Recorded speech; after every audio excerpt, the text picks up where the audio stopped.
రాష్ట్రంలో కమిషన్ల సర్కార్ నడుస్తోందని ఫైర్ అయ్యారు బీజేపీ నేతలు.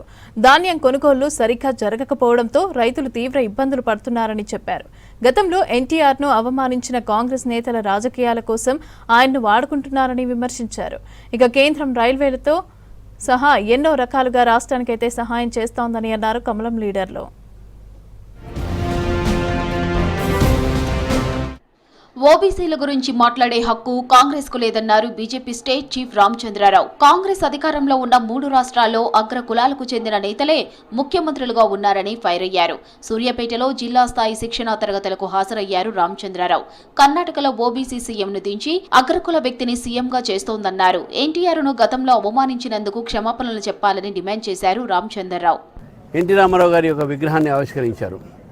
నిజంగా కూడా ఎన్టీ రామారావు గారి మీద ప్రేమ ఉంటే కాంగ్రెస్ పార్టీ వ్యతిరేకంగానే వచ్చింది ఎన్టీ రామారావు గారి పార్టీ. అది గుర్తుపెట్టుకోవాలి. మీరు కేవలం రాజకీయం కోసమే మీరు వ్యక్తులని మీరు వాడుకుంటారంటే ఇది తగదు. అది ఈ 2 రాష్ట్రాల మధ్యన ఉన్నటువంటి మంచి సంబంధాలు తీసుకొచ్చింది భారతీయ జనతా పార్టీ.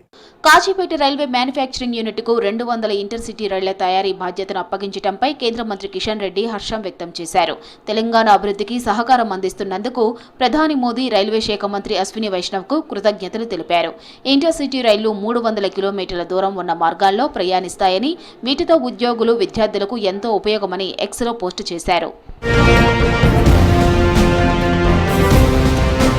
రాష్ట్రంలో ధాన్యం కొనుగోళ్లు సరిగ్గా జరగడం లేదని తాము చేసిన యాత్రల్లో తేలిందన్నారు బీజేఎల్పీ నేత ఏలేటి మహేశ్వర్ రెడ్డి. కొనుగోలు కేంద్రాల్లో కనీస సదుపాయాలు లేవన్నారు.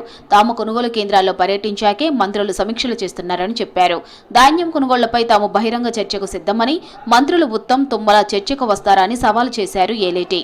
ఎక్కడ చూసినా రైతుల ఆర్తనాదాలు, వారి బాధలు కల్లారా చూశాం.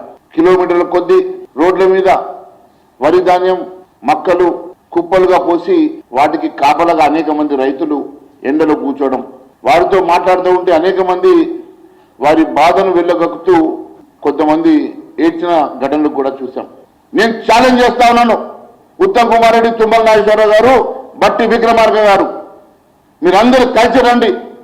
ఎక్కడ ఏ ఛానల్లో కూర్చున్నామో మీరు ఎక్కడ పిలిస్తే అక్కడికి వస్తా, ఓపెన్ డిబేట్ కి సిద్ధమా తెలియజేస్తా ఉన్నాను.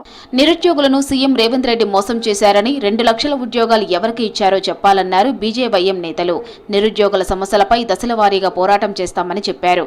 ఎన్నికల ముందు ఇచ్చిన హామీలు అమలు చేయాలని గన్ పార్కులో నిరసన తెలిపారు బీజేవైఎం నేతలు.